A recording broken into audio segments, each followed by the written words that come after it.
Good day, and welcome to America Salutes. I'm Milton Schoen, your host, and I'd like to welcome you to our program. And today we have a very special guest, Samuel Boney. Welcome, Samuel. Yeah, thank you, my pleasure. And Samuel was a combat veteran, combat medic in Iraq, Yes. and has written a book, which we will show you in a bit. But Samuel, why don't we just start by having you tell us a little bit about yourself?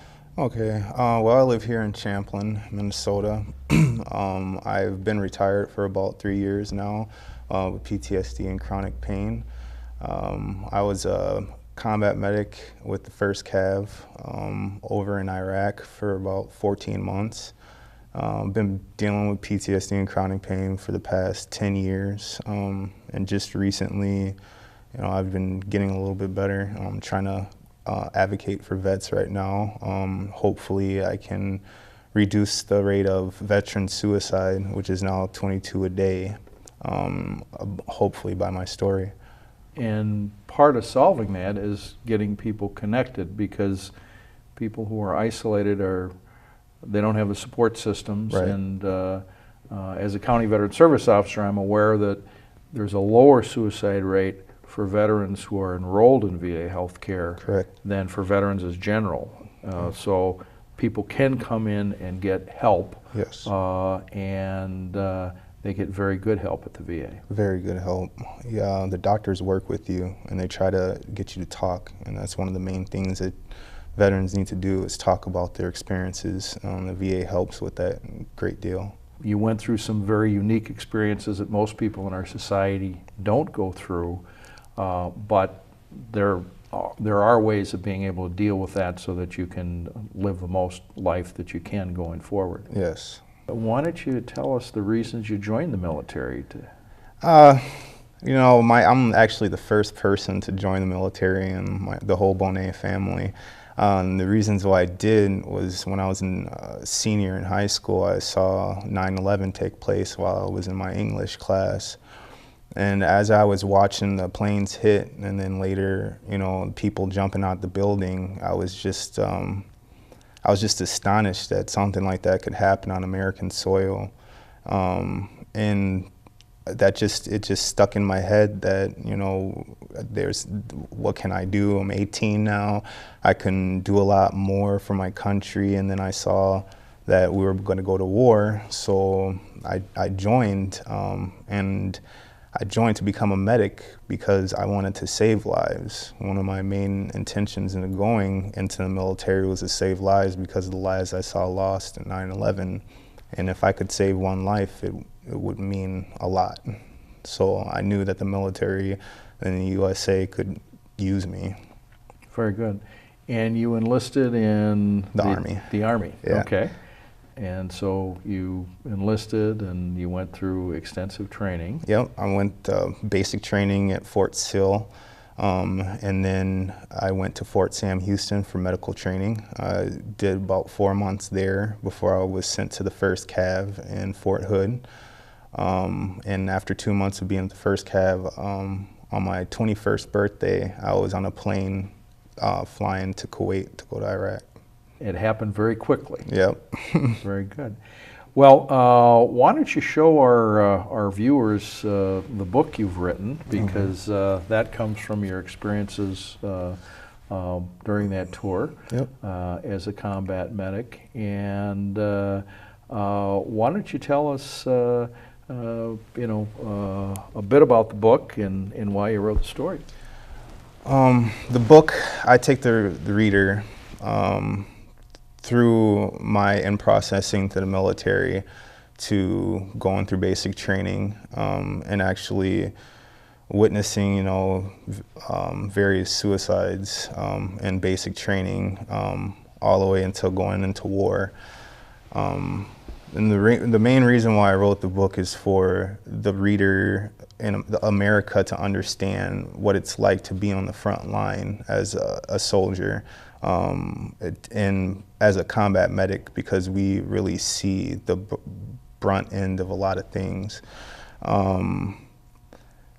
One of the main views in my book was in the JOF. I was on the front line with 1-5 Cav infantry, fighting in a cemetery in Anajaf. It's a 7-mile cemetery and surrounds the second holiest mosque to the Muslims, and where we were told to take out the insurgents. We went and took out weapons caches within the cemetery, where we had to advance on on the enemy that would just disappear into catacombs underneath the cemetery. It was close quarter combat. It was real rough. And when I came back, dealing with PTSD and flashbacks, that it really took me out of society, and I just stayed in my home and isolated myself. Basically, I was a wreck, and the only thing that helped me get better was God. I still have PTSD, but I have a team of people at the VA that help me, and right now I'm trying to help other veterans, and that's given me a little feeling of getting better. Yeah, and then, you know, post-traumatic stress disorder, not everyone gets it, who goes into combat, but it is it's a normal reaction to being in a very abnormal situation. Yeah. Most people don't see the close order combat that you participated in. Most people don't have that situation where you know, life and death decisions are being made, and where you may have your buddies are wounded or killed. Right. And that is something that relatively few people in our society deal with. But it's something you just can't turn a switch and make it disappear. It's pretty much your brain is rewired after coming back from combat, being on the front line for 12 hours a day, shooting at enemies in 135-degree weather. It gets to be very overwhelming, and you have to keep on pressing on, because the only thing in your mind is to survive. And it's the fight or flight mechanism in our brain that won't turn off, basically. PTSD, for a lot of people, are the people who, I had a rough childhood growing up, and the statistics are that most soldiers who get PTSD and the worst PTSD symptoms, they don't have that network of family when they come home in order to fall back on a safe place to go, you know, home and talk to your parents or whatever. It is a statistical fact that soldiers that have had a close-knit family, like their parents together all the time with no divorce, have less symptoms of PTSD. And soldiers like me who come from single parent families have a way harder time with dealing with it, because you don't have that support. You don't have a support network around you. Exactly. Like when I came back, no one really knew what I was going through, and I asked my dad, after being medically discharged from the military, if I could move back with him, and you know, he was like, no, because you're a man, you can go out and, you know, into the world and do like I did. I left my mom. He was like, I left my mom's house and I started a job and I made a family, and you could do the same. But people who haven't been to war don't understand the mentality of soldiers when they come back, and is that they need a safe place to be in order to deal with the things that are going through their head. So you could enumerate a little bit on what it's like to have PTSD, because you've had these unique experiences. Yes. And you may not have people that you can talk to because they haven't had those experiences. Right.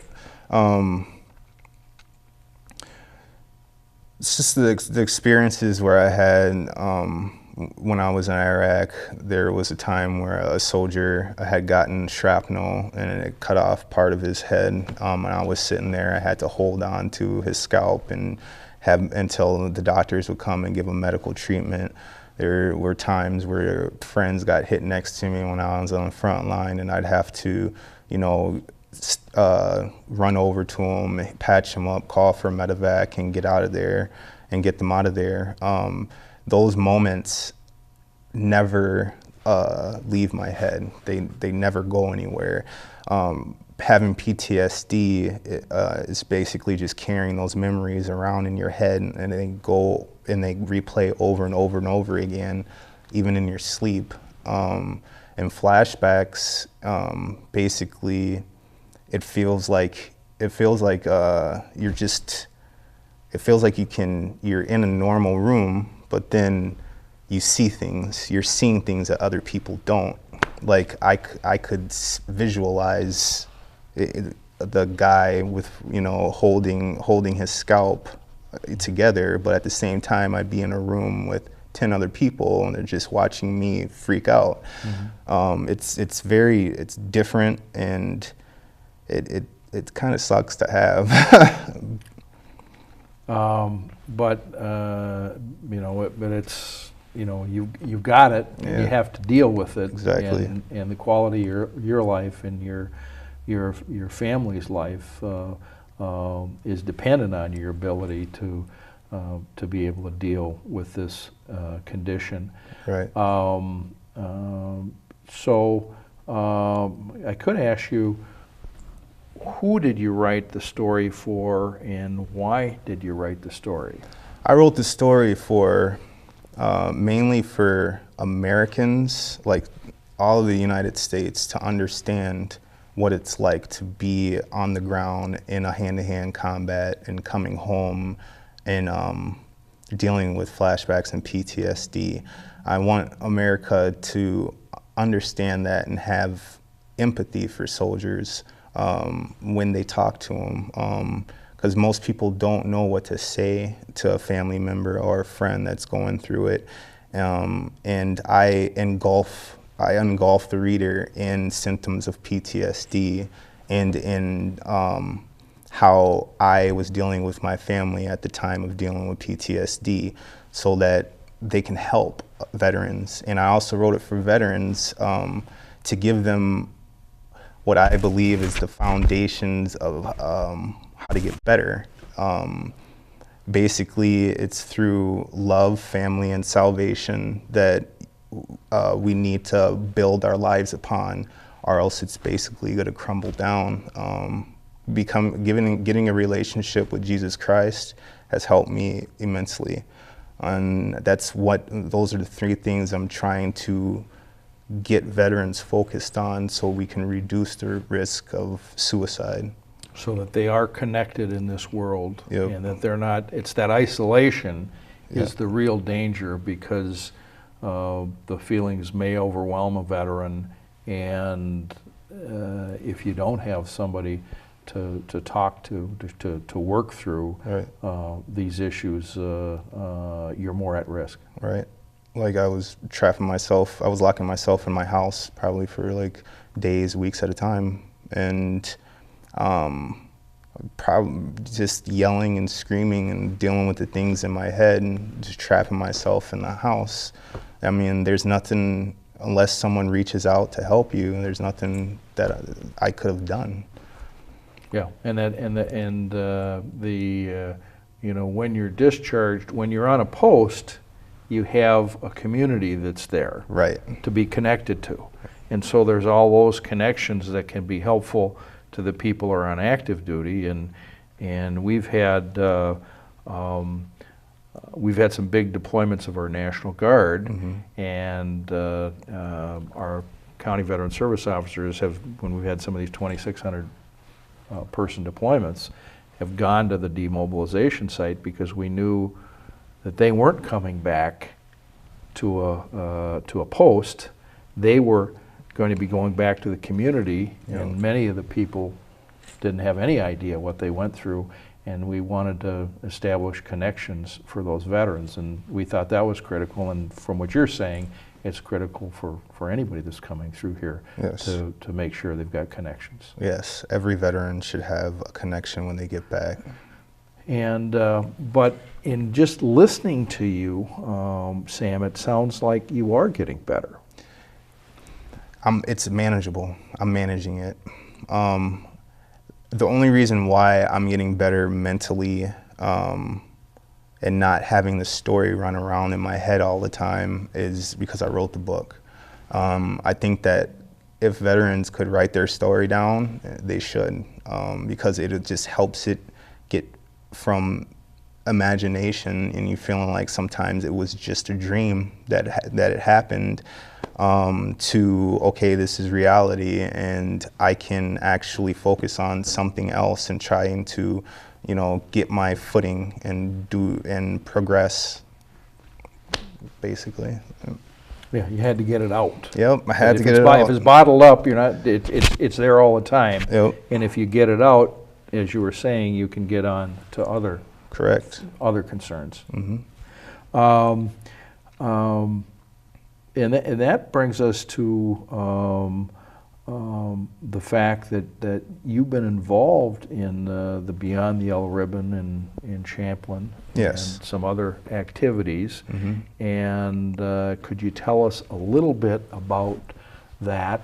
And the Beyond the Yellow Ribbon program is set up to help military families and service members deal with deployment and with coming back and dealing with post-traumatic stress disorder or missing limbs, or, you know, they're just trying to get them reintegrated back into society so it won't be such a heavy burden on the whole entire family.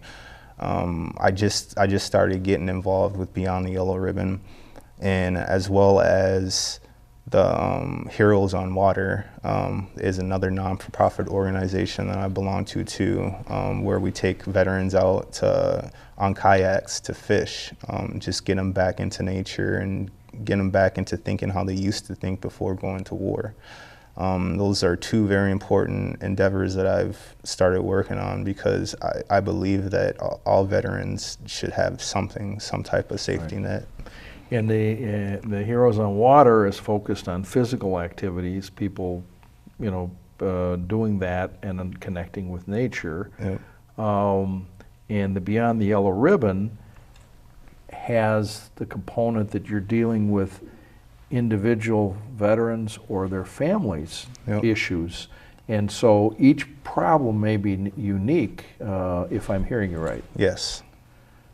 It might involve child care for someone who's deployed. It may involve getting someone to drive the veteran somewhere, or if the family has a big yard that needs to be tended to that the father used to take care of, they'll get that taken care of for them.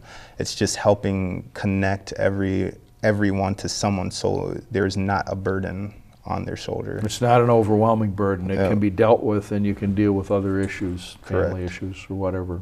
Mm-hmm. Very good.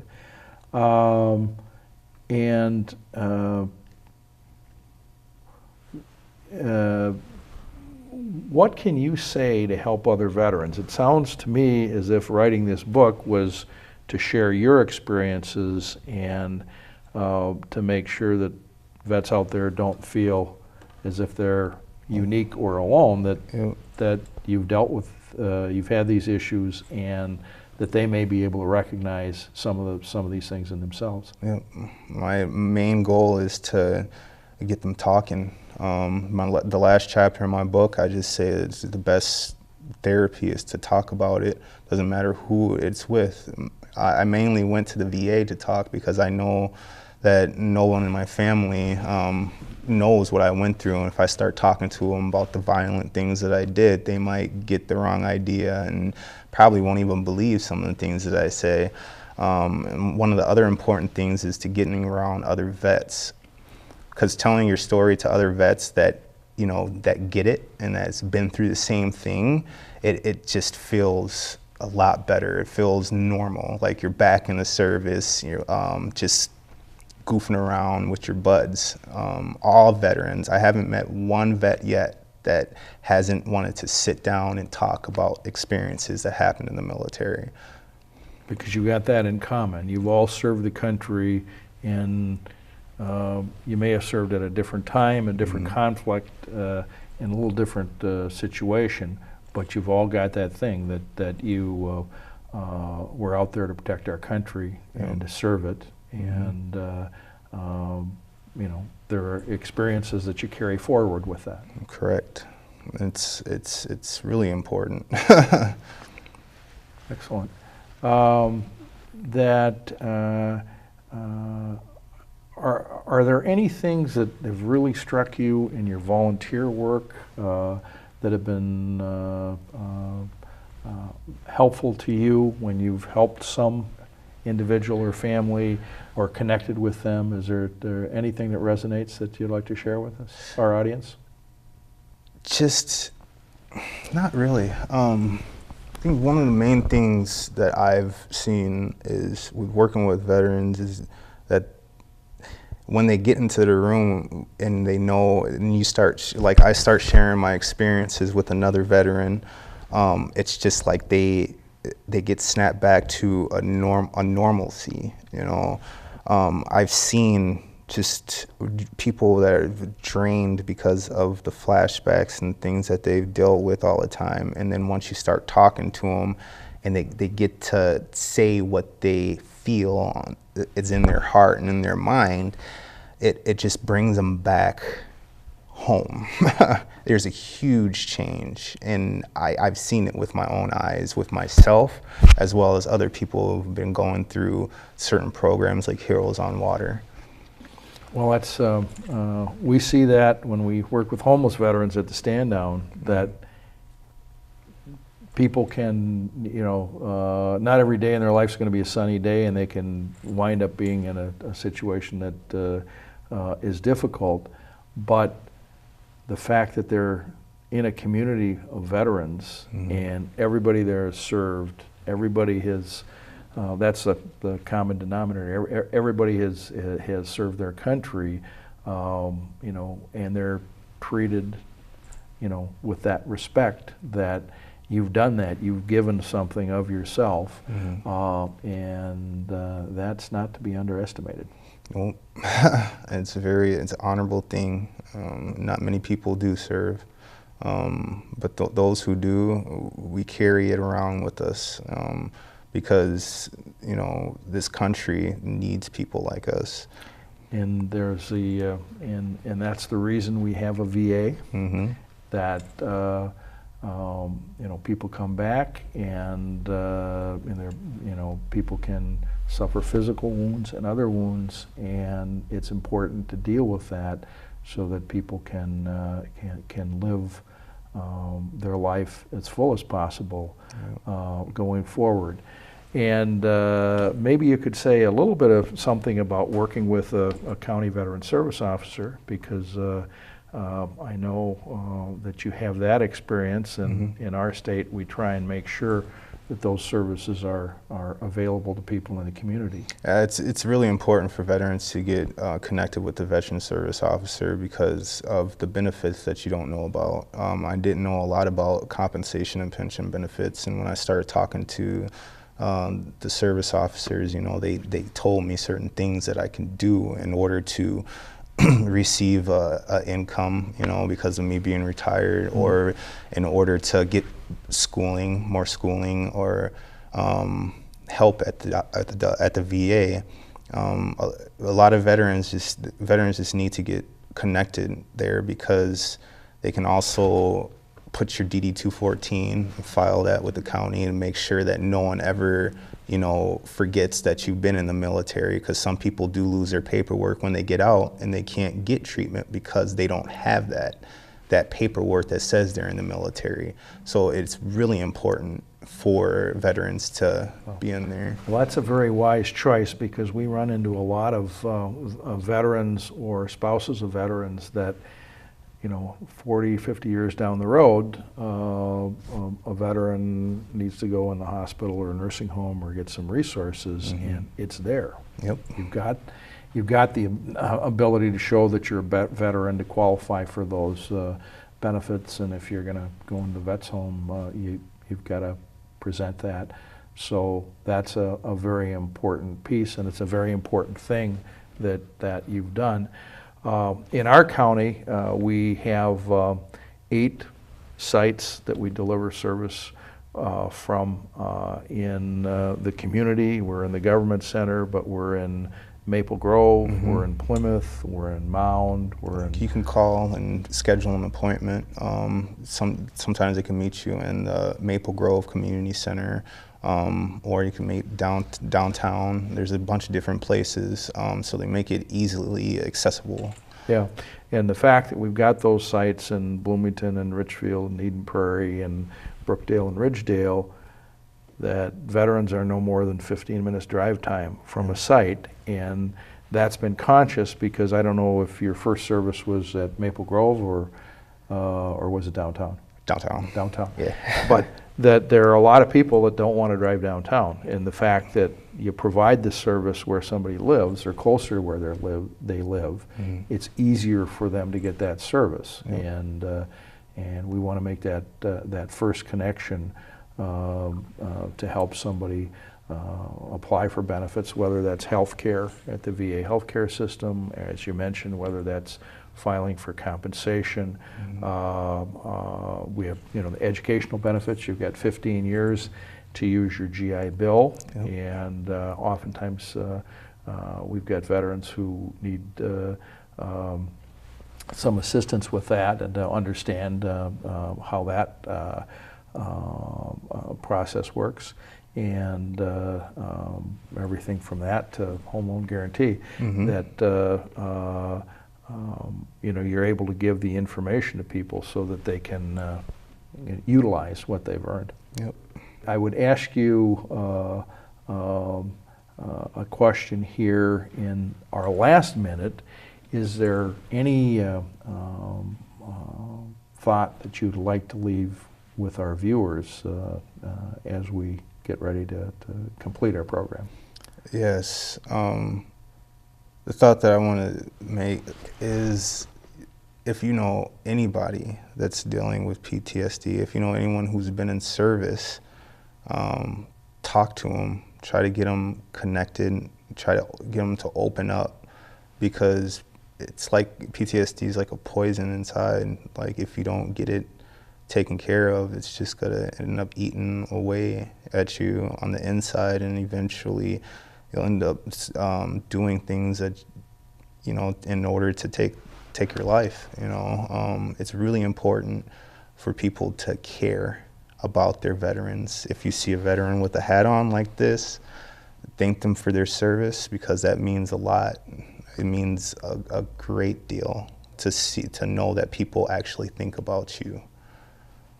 Well, Samuel, I want to thank you for sharing your thoughts, and anytime. And sharing with you, with our audience, the information from your book, Combat Medic, and we would encourage our listeners to get a hold of a copy and read it, and they would be much more informed about the subject of post-traumatic stress disorder. Yep, and they can get it on Amazon.com or on iBooks, Nook, and Kindle Reader. Very good. Well, and with that, for America Salutes, I'm Milton Schoen, and I want to thank you for watching our program and wish you a good day.